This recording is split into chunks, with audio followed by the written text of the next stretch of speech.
God, I just pray over this podcast interview. We usher in your Holy Spirit, God, into the room, into the conversation, into the words that we speak. Give us confidence to speak what you've put on our heart, that this reaches even one person that gets to listen or watch this podcast, that their life is made better because of it. And I say all of this in Jesus' mighty name. Amen. Amen, amen.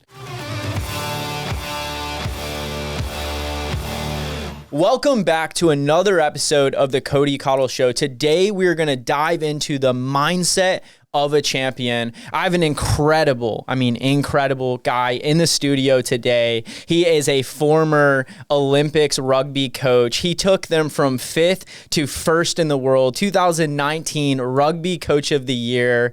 Welcome, Chris Brown, to the studio. Thank you, mate. I think that's the best introduction I've ever had. So, mate, you're making me feel pretty good right now.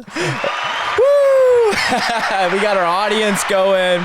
Well, I have something I want to do just to break the ice. I want to get you super uncomfortable today. It's called Would You Rather. Okay. Would you rather be the star of a bad team or an average player on an elite team?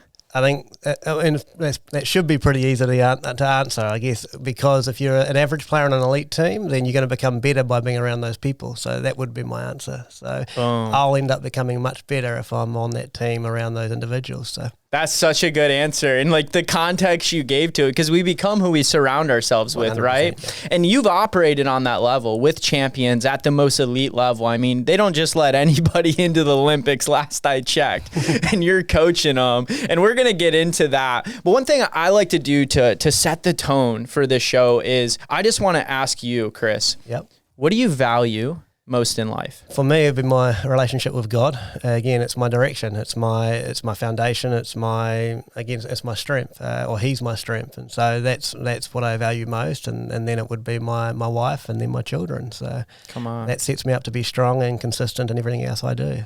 Yeah, that's such a good answer.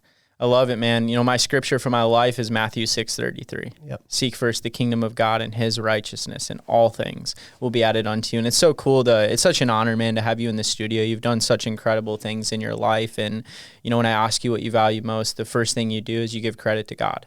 Amen. And I just want to honor you for that, bro. That's awesome. Thanks, mate. So let's get into it. You know, you're kind of a badass and you've done some pretty cool stuff. So why don't you tell us a little bit about your journey, you know, becoming 2019 Rugby Coach of the Year, coaching the U.S. Olympics team. Just give us a quick recap of, you know, your story and how you accomplished those things and what you learned from it. And then we're going to dive deeper into the mindset of a champion. Yeah, I'd love to. Born and bred in New Zealand originally. I left New Zealand in 2007 to move to South Africa. A big story around that was me quitting playing rugby because of a lot of fear of failure and a fear of rejection and a lot of what ifs, and kind of running away from a career on the playing side because of a coaching opportunity that popped up. And so I always thought I was going to come back, but I never actually did end up coming back into the playing realm. From there, when I moved to South Africa, then I ended up coaching there and started to fall in love with that. And it gave me a chance to really work through a lot of the limiting mindsets that I had, etc., that were holding me back, and over time ended up becoming what I helped other people started to overcome. And from South Africa, I moved to Namibia, moved to Kenya, across 3 different national setups, and then ended up meeting my wife, and we ended up flying over to America in 2014, and we planted ourselves here and started working with the United States team, and did 3-4 years with the men's side, and then I did 3 years with the USA women. I was assistant coach, ran the on-the-ground program for a guy from the UK with the men originally, and then took over the women's role in 2018, and that's where we led them from 5th to 1st in the world over 12 months. And again, there was a lot of people involved. The athletes had to want to. They really had to want to, I guess, be challenged and go where they haven't been before, and be willing to be vulnerable and uncomfortable. And so that's a lot of my story, but again, it's a lot of the people I've worked with along the way have, you know, we've complemented each other and we've been able to go further than we would have on our own. So I guess that's probably the best way to sum up my story so far, mate. So that's so good. Well, thank you for sharing that. And, you know, at that level, right, of the athletes, and even when you took the U.S. women's rugby team, you know, your guys' team, those athletes, the coaching staff that you guys had at the time, I mean, you guys went from from 5th to first in the world. You guys won some gold medals, right? And it's like that's not easy to do at that level. There's a lot of pressure. There's a lot of responsibility, right? And I think it's so cool, the theme of this show, and even what you do now as a coach, a high performance coach that helps people with the mindset of champion, because you've had to work with champions. You know, the men you worked with, the women you worked with, they were champions at the highest level in their field, right? So real quick on doing that, like, what are some things that you could educate us on? Let's start with the champion team before we go into the individual. So as a team as a whole, what were some things that had to happen with the rugby team that you saw to allow you guys to become a champion team that went from 5th to first? Okay, I mean, the first part was what they were limited in. They didn't actually believe in themselves, and because they didn't believe in themselves, there was a lack of security. So helping them understand who they are and what they were created for, etc., and why rugby is a big part of their journey and their story was step one. Step two was getting to buy into a common goal. You know, society at the moment, they love this diversity play. It's like strength and diversity. Yeah, we can learn from each other, from our own stories, but we have a hell of a lot more in common than we do uncommon. But as a coach, it's my job to make sure that that's all the stuff that we have in common comes together and we create more experiences that we can bond over, and that starts with the vision of the team. So getting clarity there was a big one for us early on, and then building a culture around, okay, well, this is where we want to go, this is what we want to represent, this is what we stand for. Well, then you've actually got to go, okay, cool. So what does that look like? What are our core beliefs and our core values that we're going to live by and really hold ourselves accountable? Not just put them up on the wall. Actually, every week we're going to reflect on and see, are we living our, the code, the champion code that we're kind of set? And so that was the big one. We got that right. We simplified the playing strategy so that the confidence would come through, because it's like, okay, what do you already do good? What are you already good at? What comes naturally to you? Okay, how does that fit into a framework that can complement each other and bring the best out of you? And with, I guess, whilst limiting the exposure of your limitations, because if we look at the team that I had, some amazing underdog fighters really wanting to break through, but they're having to fight for everything. And if you looked at the quality of, let's say they needed 5 elements to be top in the world in the sense of in their game or in their position, they may have had 2 or 3, but they were brilliant at those. But they weren't great at the other 2. So creating a game plan where the 7 players on the pitch, or the 12 that we'd have in our squad that that would compete, would cover up the mistakes but amplify the strengths that the individuals had. That was what we did, and that's really what I do now with leaders, whether it's in sport or in business. I see them as my captain, and okay, the captain's out there, they've got to lead their troops. They've got to get everybody on the same page and performing as best together. My job's to help them see clearly what that is and what they need to focus on and how they can do it more effectively. So that's so good, and it's so cool to hear from somebody that's coached on that level, like what you guys did. And I heard a couple of things when you were talking. I heard you talk about how important the belief was first, and then how you had to have the vision for the individual in the team, and then how you had to have culture and the champion's code, and then how you guys had to simplify things and make it easier, simple scales, right? And then I'm trying to remember the last nugget was, what I understood was putting people to their highest and best use. So I just think it's so cool. I love how you put it there, mate. They're flipping great summary. And I'm like trying to remember each point as you're going through, but I'm like, okay, I doing these interviews and just being around high performers in general, I constantly keep seeing that belief is always the core fundamental to everything. If you don't believe in yourself, no one else will believe in you. If you don't believe in yourself, you're never going to have confidence or be able to perform at a level to do incredible things. And it's right, even in the world of Olympic athletes, how they know they're an Olympic athlete, but they still don't believe they can be number one, right? And you guys had to help instill that belief in themselves and how it aligned. And then vision, right? You had to give incredible vision for the team. Like, so they were 5th at the time. They're high performers, but they don't feel like they're number one. What did you guys do to help with their belief system and their vision? What were some practical things that you did with the girls to help them fully be like, no, I can be number one in the world. I am a champion.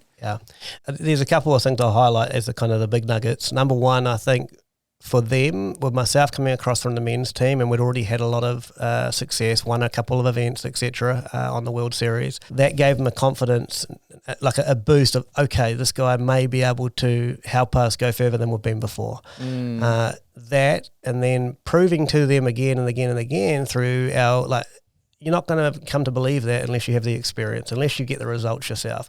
So we didn't have events every week that we could compete in and build that up, but we had training 4 or 5 days a week where if we looked at the KPIs of what that training session was about, the key performance indicators, I could prove to them that they're improving again and again and again and again. And so by the time we got to our first event, which was 8 weeks later, they'd already seen that, wow, I'm better in A, B, and C. And compared to where I was. So that led to a certain level of belief. And then, you get into competition, you get into your marketplace, etc., and you've got to deliver. But the way we'd set it up, because we'd simplified the game plan and made it very clear of what you need to do. So when they stepped out there, it's like, I don't need to focus on 12 different things or be thinking about multiple things. Really, it's 1 or 2 things that, max. That led to, okay, I can do that. And then that led to the results. And then we started to see, okay, cool, how do we go to the next level? That would have been, that's the big one. You've got to get results. If you're not getting results, it's like... Yeah, and I want to take a moment, because this is gold, guys. I hope you guys are taking notes. If you're driving, I hope you go back and listen to it again and take notes then.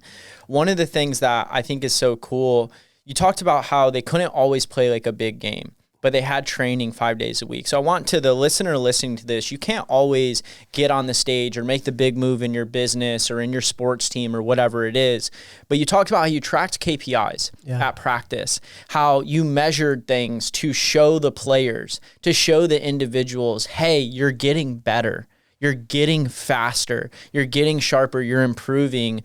I just think that's such a good point just to stop on, because I think as human beings, if we don't always see the progress we're making, but if we begin to track and measure the things that we're doing, we can begin to have the data to see the improvement. And I don't know about you guys, but I don't have to be the smartest, fastest, best guy in the room, but I do need to know that each day I'm moving forward in the right direction. Love it. And if I can track that and say like, hey, I'm moving forward in my business in the right direction, I can track this and actually see tangible data that says, Cody, you're getting better at this.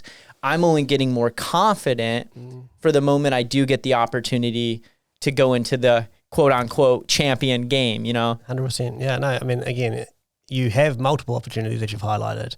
It's just us recognizing that, okay, this is actually a chance for me to get better.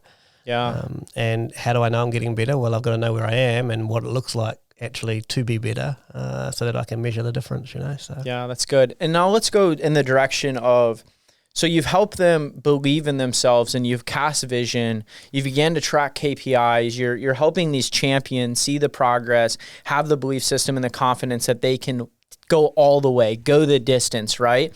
But then you talked about culture. Let's start there, and then let's go to... Sorry, can I just come back to that little bit there? Yeah. Because I think what I need to paint clearly is I had the vision of what I believe was possible for this team.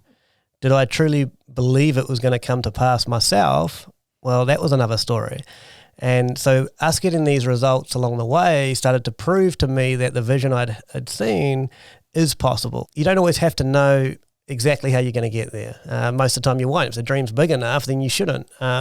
And sometimes there'll be a lack of belief that you can actually get there, but you can see it. So just get started. And if you get started, then you'll start to see the results come and you'll be closer to the original version, and suddenly it won't seem so far off. And so that was a big part for me as much as it was for them. I just was probably a step ahead of where the team was, so that allowed me to lead them where they hadn't been before. That's so good. So what I heard you say was you can have a big dream and a big goal that maybe even you don't fully know how it's going to happen. It might even scare you, and there's probably a little doubt. Like, there has to be some doubt. Can we actually go all the way and be number one in the world at this? But nonetheless, you cashed the vision. Yeah. You got started, you took the steps, and confidence began to come along the way as you got closer to that goal. Yeah, and to be honest, we finished the first season, which was, I think, 6 or 7 events, and we had qualified for the Olympics. Top 4 would qualify. So we qualified one tournament early, which was lovely. But we'd done what we'd said that our main goal for the season. But we had one more opportunity to play. And we hadn't won an event yet, but we'd finished 2, 3 or 4 in every event building up to that, which had led to our ranking per se.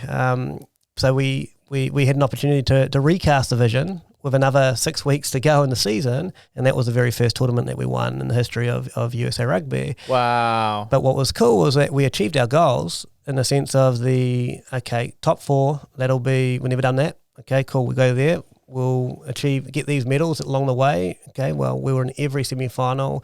We medalled in, I think it was 6 out of 7 tournaments that we were in. So we had overachieved based off where they had been previously and even the KPIs that we set. However, we had a chance, and it was a decision that we needed to make as a group is, okay, do we actually want to push ourselves over this next 6 weeks to get that little bit extra so that we can take everything or give ourselves a chance of taking everything? And by God's grace, we did. And that just showed the girls, okay, we're not number 1 ranked in the world yet, but for the last 3-4 tournaments, we have beaten the world number 1s 3 times. And then we positioned ourselves where if we won the next event, then that's where we would be number 1 in the world, which we did. So we went back to back. That's so good. And I can only imagine the confidence that put in the team. But I think it's so cool. You guys had hit your objective and your goal. Yeah. You qualified for the Olympics. But then you recast the vision and said, not only do we want to qualify, we want to win. Yeah. And you guys went out and won, which I would imagine carried over into the Olympics with even more of a spirit of confidence and belief that you guys could be number 1 in the Olympics. It did. And I think, for us, and in full transparency, we fell short of the Olympics. We got knocked out in the quarterfinals by a team that we hadn't lost to for the last 6 times. The first quarterfinal that we lost in 3 years was at the Olympic Games. And that was tough.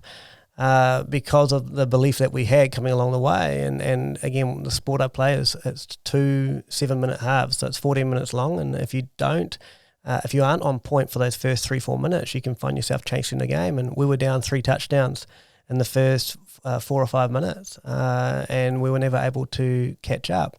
And that just shows, again, I think the sport I coach is so relative to life. Sometimes we get knocked down and we're like, we just don't want to get back up. But in the sport I play, even if you lose that quarterfinal, you got to get back up and play the 5th versus 6th playoff, whatever it is. It's like, really, what's the point? But you got to get back up because you're representing somebody else. You're representing your country. You're representing yourself, and how you get back up actually shows a lot more about you than when you're winning at and everything's going well. So. That's really good. I'm so glad you shared that. Champions do get knocked down. Yeah. Sometimes we go in with confidence, like, I got this, and we get knocked sideways, And the way that, I love how you said that. It's so much more about how you handle being knocked down and getting back up. That speaks to your character. So that year, you guys didn't win the Olympics. No. So end of 2019 season, we were trucking along nicely, and then COVID hit, and COVID interrupted us by about 18 months, and again, no excuses. Ultimately, every team experienced the same thing. We didn't have as much playing opportunities. We had little things creep into our environment that we needed to deal with, whether it was what the government forced upon us or, the organisation, etc. And at the end of the day, did we handle a lot of it well? Yeah, we did. And credit to a lot of the young female athletes that I was working with, their ability to adapt and stay positive and stay grateful was very, very strong. And quite honestly, when we got to the Olympics, we beat the previous Olympic champions in our pool play. We topped our pool, so we were good for the quarterfinal, and we were expected to win. And I made a couple of mistakes regarding a selection and a substitution and even a strategy that we implemented against this team. That I implemented the same strategy that we played against them the last 3-4 times. However, that wasn't our natural way of playing. We're very direct, physical, straight through the gut of them. And for us, that reduces the level of skill that we would need to get on the front foot and play our game. Well, the way that I asked them to play required a little bit more skill and understanding of spatial awareness and conserving space. And again, I'm getting into a bit of detail here. Yeah. But what I'm trying to highlight here is This is good. where I fell short was not recognizing the magnitude of the moment. And if we think about what's going through their mind, what's in their heart at the moment, at that particular time, we've been in multiple semi-finals, finals, one now going into the Olympics. We'd won 2 World Series events. So there was no lack of belief that we could beat every team that was out there, and we should be beating these teams.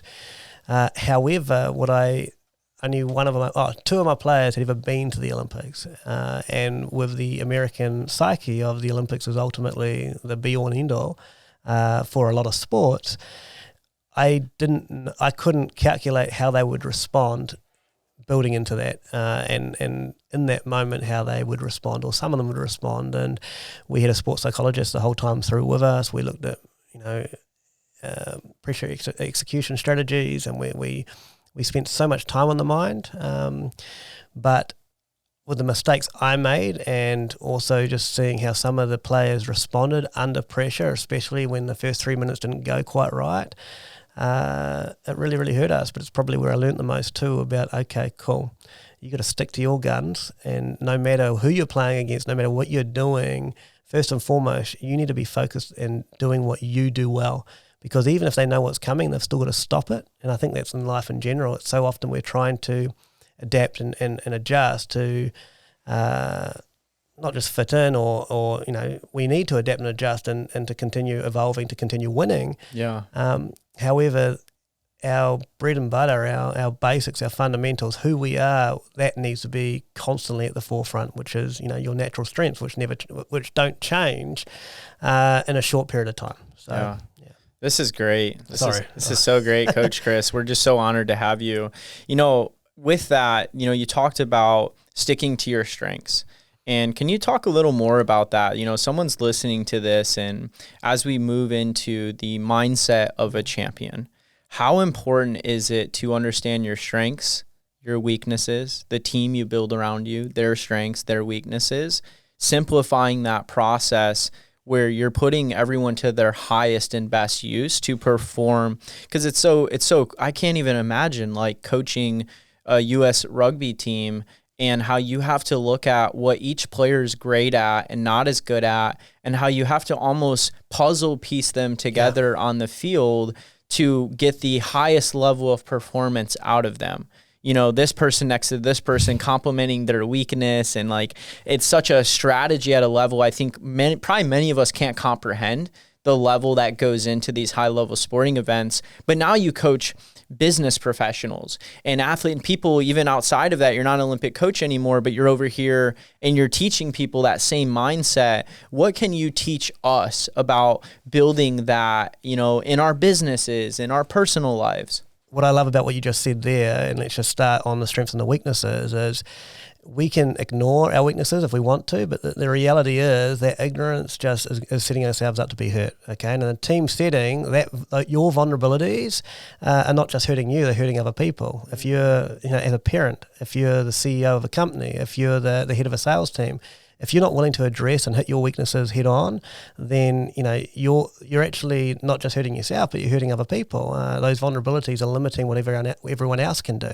I'm not saying that you should be living through those weaknesses by any means. They're just vulnerabilities. They're just not strengths. It's the opposite to your strengths. It's these aren't my strengths, so either I've got to develop them to a level that it doesn't hurt my strengths, or I need to place people around me that can cover them up and we can complement each other. Yeah. And we did a range of both regarding enhancing the strengths to the point where it doesn't hurt you. So let's say defensively they couldn't tackle as well to play their role within the defensive system of the team, then they'd need to get to a certain level. But the reality is it was never going to become their number one strength, but they just needed to get to a certain level. And then the strength of the pack, the unit would, the unit would actually cover up everything else. And I think that's the key part is here, to be willing to be transparent, to be willing to look in the mirror, to be courageous and go, you know what, I'm not that great at these 3 things, but I'm brilliant at these.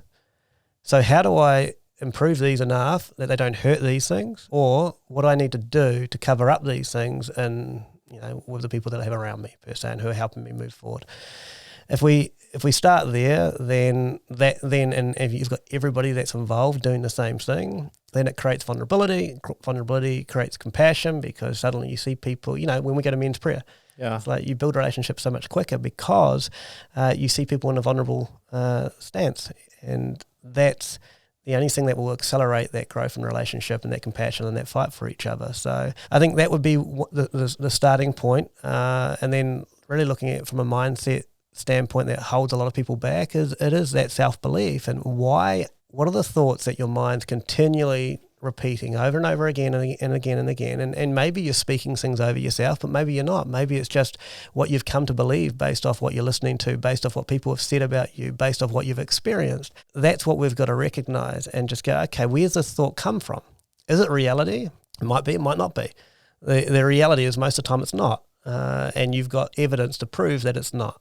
Okay, and for me, when I'm working with CEOs, or when I'm working with real estate teams, or working with still, Olympic athletes or aspiring Olympic athletes, they've got fruit in their life. They've got evidence that they actually can do this, and they are great at this.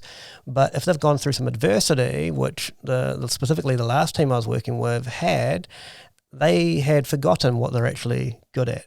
And they've forgotten what they're capable of. Yeah, what they're capable of. Yeah. Brilliant. And so helping them first see that and see the evidence of how good they are, and they might not be consistent, but they can actually do it, is critical. And then it's just building that evidence again on top of it, which I referred to earlier. So those would be the two, starting points that I, based off what you asked. So good. And I love just the transparency and the vulnerability and the courage that we have to say, hey, this is what I'm not very good at. These are my blind spots, and these are my strengths. And it's like, once we know that, we can get to work. Yep. We can get the blind spots, like you said, just to a certain level with the team around us. If we have a team that can kind of cover up a little bit of that weakness, then focus on our core strengths. And what I see in the business world, right? As a business owner, I have 4 employees right now, and we're a small business and we're growing. But even at that level, I have to ask myself, what is my and every team member on the team's highest and best use? What is the individual great at, and what are they not so great at? What do they enjoy doing? What don't they enjoy doing? And digging into that, and what I'm finding is even shuffling this person to here and changing this task they have in this thing, now they're happier and they enjoy their job more and they're more productive and they want to work more. And it's like I'm shifting things to create that culture of excellence in our company so we can be champions. But the belief system and the vision, I see that in business. I see that in our own life, right? We have to have buy-in. We have to buy in. Like, we're not going to go do anything great if we don't believe we can do anything great. 100%, yeah. But then as an organization, right, what advice would you give to somebody that's building their own organization to cast such a vision that they get the whole team to buy into it? Well, you got to get clarity first. What are you actually aiming for, and why does it matter? If you don't know why it matters, then no one else is going to buy into it, because really when push comes to shove, you don't know why it really matters, why you're doing this, and it's much easier to give up. So you need to lead that way. But then again, making the most successful thing I've done, and it wasn't actually my idea, it was my director's idea, was to bring everyone into the room. And most of the time in organizations, it'll just be maybe one leader or the executive team that's a part of the vision building process. But what you find when you include more people, and again, I had 20 athletes trying to go to the Olympics. I had 9 staff that were underneath me. It wasn't a huge group. That's different to having 500 employees. But who's there on your leadership teams? I mean, have you got 6 departments and you've got 12 critical people in your company? Are you including them in your vision development, and really recognizing who you are as a company and where you want to go, or where you want to move forward? Because if you're not including them, then you've got to convince them. Where if you actually bring them in, quite often they'll come up with 80% of what you expect and want for the team to do and go forward. And just by doing that, suddenly they feel like they contributed, they were a part of it. Now it's their vision as much as it's yours, and you just add the cherry on top. Or as I found in the last season because we do this every year, as I found with the last season, is I didn't actually have to add anything. They saw more than me, and I'm like, are you sure? Is this what we're aiming for? Okay, yeah, let's do it. If that's what you want to aim for, that's cool. Understand that this is what it's going to take. But if you bring those people into the room and you give them a voice, and you can lead them, like, let's not just do a brain dump up front. Let's this is what I'm seeing, this is what I'm expecting, what do you guys see? And creating that space for them to be seen and heard, suddenly you've just got 80% of the buy-in that you need, and you ultimately want, and that will trickle down to the rest. And then they're excited, they go out and they naturally do most of the work for you, and then it's your job just to keep it in front of them, and their job to keep it in front of the remainder of your people. And so that would be a big piece of advice that I'll give to people. That's so good. And once they have buy-in, they take identity in that. 100%. And then they own it and they take it as their own responsibility. I think that was such a powerful nugget, Chris. And, one of the things is I've learned that culture is not what we create. Culture is what we tolerate. And, you guys were able to take that vision, that belief system, understanding strengths and weaknesses, and build a culture. So what advice could you give us on building a champion culture? Oh, I just love how you put it there, in the sense of it's what you tolerate. And when we think about this, your culture is the heart of your team, and it's made up of the hearts of all the individuals. Okay, wow. So for me, and actually when I talk about champion mindset or the mindset of a champion, I talk about the heart of a champion, because everything comes from your heart. And as we know, and the Bible highlights that. So if everything's flowing out of the heart, again, what is your culture producing? And that'll come down to what you just said there. What are you tolerating? Okay. Yes, we've got to know what are the boundaries, what are we expecting, here's the values that we're going to live by, etc., because it produces this fruit. But the big part is what you just highlighted there. It's like, what are you tolerating? And when I look at an honor culture, and why I say honor is the highest form of respect. You look at the what's it called, the Medal of Honor, because it's the highest form of respect that you can give to somebody. So if your culture, the aspiration or should be to create an honor culture where the person is respected, and the team is respected, and obviously the vision and the journey or the mission that we're on is respected. Now, what does that look like? Okay, let's paint that picture. What doesn't that look like? What's the opposite to that? Right, that's good. Now you got clarity. Now are you in or you're out? And you got to make a decision. No, we're in. Cool. So we're buying into living this way, this code of conduct, these core values, this way of life, this DNA. Yeah, we're bought in. We're buying in. We're committing to doing this and to living this way and becoming this, because we know what it produces. And if you're not, then you get off the train and you go somewhere else, and that's fine. Because again, sometimes it's hard to change, especially if as we get older and we've been through multiple cycles of growth and change. But if you really want to achieve that greatness, then you got to be willing to evolve, and you got to be willing to commit to what sometimes is very hard to do. Yeah, I love how you talked about how it becomes like the DNA of the team and how everyone's bought into that, and if they're in, you're on the train. Yeah. Would you say once that's created and there's such a buy-in into the DNA and the culture created on a team that team holds one another accountable to those standards? Yeah. 100%. And if you're empowering, if you're a big part of leadership is recognizing how can I get rid of 90% of my work by delegating that to other people, or through your different strategies. Well, in that delegation, you're also empowering. So you're creating space for that individual to step up into they want to prove that they can do more. And more often than not, if you do delegate, and you might be a little bit fearful about delegating, generally you're surprised in a good way. So Chris, now, one of the big things that you teach is the mindset of a champion, and you've developed a brilliant framework to help someone do that. Can you take us through that framework? Yeah, I'd love to, mate. It's ultimately it starts with courage. If you don't have courage, or if you don't choose to be courageous, then you're never going to do anything. And that might, again, being courageous might be having that conversation with somebody. Being courageous might be stepping out for the first time into something that's really uncomfortable. Being courageous might be looking in the mirror and going, you know what, I'm not where I need to be. What needs to change in me? Because that's the only thing I can control. Okay. Yeah. So we start there and we look at ultimately proving the point that you are courageous. You have chosen to be courageous, and the only way that you can become more courageous is actually by choosing it again and again. And courage actually in the Hebrew language means strength of heart. So if you want to get stronger, if you want to make your heart stronger, then you have to continually choose courage. So we go through that. We look at where you're at, what you've been through, how courageous you already are, and then how we can intentionally overcome some of the limiting mindsets that you may have. Then we go into honour and we look at character traits, and we really look at your integrity. We go, are you who you say you are, and actually are you controlled off emotion and feelings, or do you actually stand for what you say you stand for? And your integrity, your word is your word, because that's the ultimate, that's who you are. Everything that you do flows from who you are, and flows from your heart. And for me, that's that honour part. Everything that you do flows from who you are. That's so good. Keep going. And then we really dive into specific mindsets, limiting mindsets, and it's astute. And when an astute thinker, they believe that they can, but they also protect their heart. They also protect what they think. And how they do that is they recognise that we ultimately become what we consume. So what we allow to input into our mind, we become. Yes, is there some genetics to play in our upbringing and our development? Yeah, of course there is. It's in our bloodline. However, the majority of what influences who we become is from what we consume.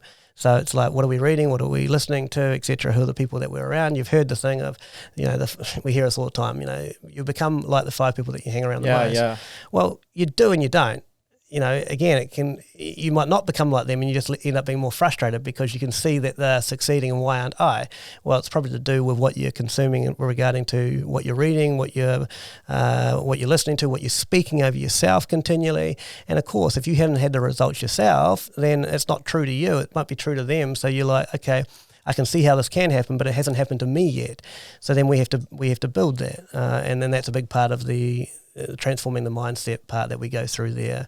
Then we look at your true identity, which is Maverick, because Maverick actually means your unique brilliance. Mm-hmm. So we really look at, okay, what are your gifts, your talents, your strengths? So that's where we dive in and we really look at, okay, this is what you're made to do. This is what you're born to do. And this is what makes you special. Run in your lane or your lanes, okay? You maybe not built for just one lane, but you're recognize what your lanes are based off what you've been given and what you're talented and natural at, because that's where you're going to flourish the most. So there's a big process that we go through there, and I've actually partnered up with a branding expert called Krista Clive-Smith, but that's so critical because that's the starting point. If you don't know who you are, who you're created to be, then you're always going to be limited in everything else that you do. Do you want me to continue? Yeah, let's pause for a moment because there's just so much gold you just dropped there, and then we'll come back to it. The first pillar in this that you talked about, the first point was courage. Yeah. And I love that so much. And one time I was described courage as like doing the thing you know you need to do even when fear is still present. And it's like you're helping champions find the courage and the courageousness to put themselves out there, to go for it, to try. And I think what I've seen is a lot of people, maybe at one point in their life, they have found the courage, or maybe they never have, but they've failed. They've fallen down. It hasn't worked out. They've been unsuccessful. They've been humiliated. What advice would you give somebody that's faced maybe humiliation, and there's just the spirit of fear is so strong in their life? They hear you. I know I need to have courage, but I'm scared. What would you tell them? Well, first and foremost is that you do have courage. If you're still alive on this earth today, and you got courage because you're still alive. You've been through some stuff, and we've all been through some stuff, and it's required us to choose to go through rather than run away. And there's been times that we've run away. The first 2 significant opportunities that I had, playing wise, as I become an adult before I quit and went coaching, I ran away from. So that wasn't courage, but my very first 2 coaching opportunities, I was uncomfortable. I wanted to go home. I flipped and cried myself to sleep multiple nights in a row when I first landed in South Africa because I didn't know anyone. And for 3 months, I was stuck in this hotel where they didn't speak my language, and it was like, it sucked. But I chose to stick it out, and that's when I started to recognise that, I can do this, I can do that. And that's part courage, that's part perseverance, etc. It all kind of links in together there. But so you'd already have a certain level of courage. Then it's going, okay, cool. What am I scared of? And why am I scared of it? Because if I can understand that, then I've got a choice to make. It's like I either go through it or I keep avoiding it, and eventually it's still going to just continue to pop back up. So like anything, it's like, well, I can do that later. Well, actually, you've just recognized it now, and how much is that hurting you from you stepping into your destiny, into the future, into the dreams that you have? Let's deal with it now. And it starts with the awareness, and then we can build a game plan to overcome it and really break through that fear, because familiarity removes the fear. So we've got to go after it, and you don't have to hit like if you're fearful of one specific thing, you choosing courage in other areas of your life increases the strength of your heart, which makes you more capable to be able to hit that thing head on as well. It's almost like going and fighting the easier battles first. 100%. So that sets you up, builds you up exactly as you just said it there. And then eventually you're just going to have to hit that one head on. Wow. And whatever that is. And it might be a fear of conflict. It might be a fear of how somebody responds, or it might be, something greater or less than that. But the reality is we can't become stronger without stepping forward and choosing courage in the situations where we're scared. So yeah, that's so good. And kind of fast forwarding through that, I think it was so cool in that last point you talked about of just like identity and purpose, right? I think that, so let's say that someone's listening to this and they're like, all right, Chris, I've developed the courage, I'm courageous enough to go for my dreams, but I'm still a little bit unclear, on my purpose. I hear you talk about purpose and identity, and I hear people talk about they know what they were created to do. They're living out their purpose. Yeah. But I don't quite know if I've discovered mine yet. What would you tell them? Well, I think this is what brings the most joy to me is this particular pillar, is helping people understand who they truly are. And in that, let's just start with, yes, we can start with from the easy side and go, okay, what are your strengths? What comes naturally to you? What do you naturally do? What makes you come alive? But what moves you? So what do you have compassion towards? Because everything that you have compassion towards, everything that means something to you that you're moved by, that's giving you, I guess, what's it called? It's highlighting to you where your purpose lies. You've got a role to play within that. And your purpose isn't just one thing. You can be passionate or compassionate about multiple different things, but generally it'll all come back into you can actually make a one sentence statement that highlights, this is what I'm born to do, and everything else fits in it. You might be an Olympic athlete and you're like, well, but I feel like I'm meant to be, I'm called to do this. And like, okay, but how does that help you do that more successfully? Or how does that help you fulfill your purpose, in a greater way, make sure your influence greater. So I love how you talked about like what moves you and what are you compassionate about? And I think one of the things that I struggled a lot with in my journey was I had gifts and talents that God had given me. Yeah. That I was able to channel into vehicles to create success, but I struggled because I felt more compassionate about other things, and I wasn't attaching the thing I was really good at to the identity of what I was compassionate about being a link to fulfilling on that. And like a real life example of this, guys, would be even this right here, this podcast, right? Like I'm super passionate. Like what moves me is seeing you and the gift that God has on your life, the talents, the ideas, the dreams, the passions, and having an opportunity to help amplify that to the world and to draw that out of people. Now you're somebody farther in that journey. You know your purpose, but there's somebody listening to this that I meet people all the time. I'm like, man, there will never be another you in the world. And you don't even see that in yourself. Yeah. So like that moves me, right? But what I'm really good at building business. I'm really good at marketing. I'm really good at social media. What does that allow you to do? It allows me to do that. But for so long, I was like, man, I don't want to be the social media guy. Yeah. Like all these things. I'm like, I want to be a motivational speaker. And it took so long to realize that like, Cody, you're gifted here so you can do this. Yes. And it's I couldn't afford to pay for this studio to do this passion project if I wasn't building content daily. Yeah. And this isn't to make me money. This is what moves me. This is what I'm compassionate about. But it's what I'm really good at that created the financial and the time freedom to do this. And more they're beginning to to mesh together the two things. I get speaking opportunities and I'm able to speak in. You got me here from social media, but you're getting so much more, right? Because I get to tell my story and I get to impact people and we have conversations after. And I just think that's cool, man, because I know the wrestle of that. I know how hard it can be. And I know you've probably even wrestled with this, right? Like you got out of 100%. Coaching the Olympics and talk about an identity crisis, right? Yeah, no, exactly. A lot of my identity was tied up in my performance, and it has been for a lot of my journey the last 20 years. And suddenly I recognize that who I am, what am I created for, my purpose is, and my true identity is in God and who God says I am. But to add to that, it's like, what are those gifts that God's given you? And maybe you don't believe in Jesus Christ, and that's fine, but you've been given certain gifts, and there's things that do move you, as we highlighted, that you can paint a pretty clear picture of what you're here on this earth to do from a base level, in a way. And so, no, I love it how you highlight it. And for me, stepping away from the Olympics was tough because of that performance identity in some ways that I thought I dealt with, but I realized that, hey, I'm not producing like I was because now I'm in a wilderness season. I've stepped out in faith, and because I feel called to create champions in a different way, or the same way, but not be limited to just one group of 20 people. But how am I going to do that? And so I knew I had that calling on my life, and it really only come to life and really cemented itself in the last 18 months. Yeah.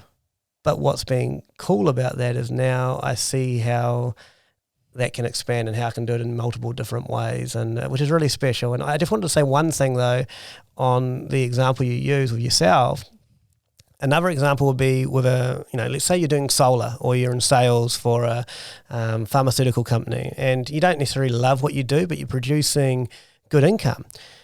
You don't need to run away from that. You don't need to change a career path. You might need to, and if God's telling you to do something, then make sure that you're being obedient to Him. Yeah. But understand how that vehicle, what it can drive, what's the impact that vehicle can lead to you having in those areas where you are passionate about, that you are, that's on your heart. And then that's when you'll start to actually fall more in love with the vehicle that's producing the income, because, and you'll be, not just satisfied, but grateful because it allows you to have a bigger impact over here. So that's so good. And I'm so glad you said that, because I think what's happened, and even through COVID, and we live in a world that's pretty cool. We have a lot of opportunities. We can create a lot of wealth online. We can do a lot of different things. And I think the people are waking up to, I don't have to do this career. I don't have to do this. I can do something else.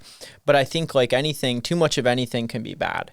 And I think that there's been so much this, if you're working a job, it's wrong. Right? Like, who are you? You're not an entrepreneur. You're not it's created entrepreneurship's like the new rapper. Yep. At one time, everybody wanted to be a rapper, and it was like the cool, hot thing to be, but most people were terrible at rapping, right? And very few made money in it. And I think about today, and it's like, man, everybody wants to be an entrepreneur. But what they don't tell you is how many fail and how many don't make money. And if that's calling your life, that's calling your life. But then I meet people all the time that's like, maybe they are, like you said, in solar, and they're making, good multiple six figures, taking care of their family, producing wealth. But they're not super like, oh, this isn't like what I'm compassionate about in my life, right? Like, I'm not compassionate about selling solar every day. But you have financial stability for your family. You're creating time freedom. You can take that money, begin investing into different investments that create cash flow. You can start working less because you get to decide how many doors you want to knock on in that industry, how many sales conversations you want to have. Now you get more time with your kids. Now you get to help serve at your church. Now you get to go attend things that you enjoy doing. And it's like, I just, I think it's important to say that, there's always a way to look at it. And I think that people miss the point of, like, one time I heard that you have to, your purpose and what you're passionate about can actually be two separate things. And sometimes they do overlap, and it's beautiful, right? Like, hey, I'm compassionate about this and it pays me money. Yeah. It's not always that way.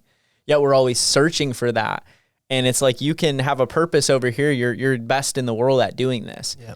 But you get filled over here. where this place don't pay you no money. It's the freedom from this that allows you to enjoy this. Yeah, 100%. And stepping more into the business world, and again, as you highlighted, I'm working with leaders across different spheres, but specifically going into the business world, that started to pop up a lot more and see that versus you're not going to the Olympics unless you're passionate and you flip and love that game, because it's hard and it's physically and mentally hard day in, day out. You just won't make it. But you can have a 8-figure company, 8-figure business that you've built off the ground and you're flourishing in and feel no joy or satisfaction if you don't have the right lens and understand what's that leading to and what opportunities that's giving you. So that's come alive to me as I've spent more time in the entrepreneurial or the business sector. Yeah, that's so good to talk about. And we're going to be wrapping things up here soon because we're at the hour, but I just want a couple more minutes of how would you define a champion in your own words? Yeah, for me, a champion ultimately it's got nothing to do about them. The very final step in my coaching process is it's not just about you. You're representing somebody else, whether it's God, whether it's your family, your bloodlines, etc., or whether it's your country, your team, etc. You're representing somebody else. But also, if you're going to become a champion, really, you can be successful, you can win in multiple areas. But for me, the definition of champion is really what impact do you make on other people's lives? How are you achieving significance? Because if you ain't achieving significance, then you're not making a mark on anybody else. You're not changing anybody else's lives. And you'll find most people that are successful, they are having influence. Well, they are. We're all influencing somebody, but are we influencing them the way that we want to influence them? And so for me, that is what a champion is somebody that fights, somebody that leads the way, somebody that becomes the example. They stand up for those people who can't stand up for themselves, but they also provide and they sacrifice themselves to help and make sure that other people are not just okay, but are actually elevating and moving towards their own dreams. And so if you're not doing that, if you're not elevating other people, you're not adding value to their lives, then you're not really a champion, no matter how much money you're making, no matter how successful you are on a sports field. Let's get a bit real if we can.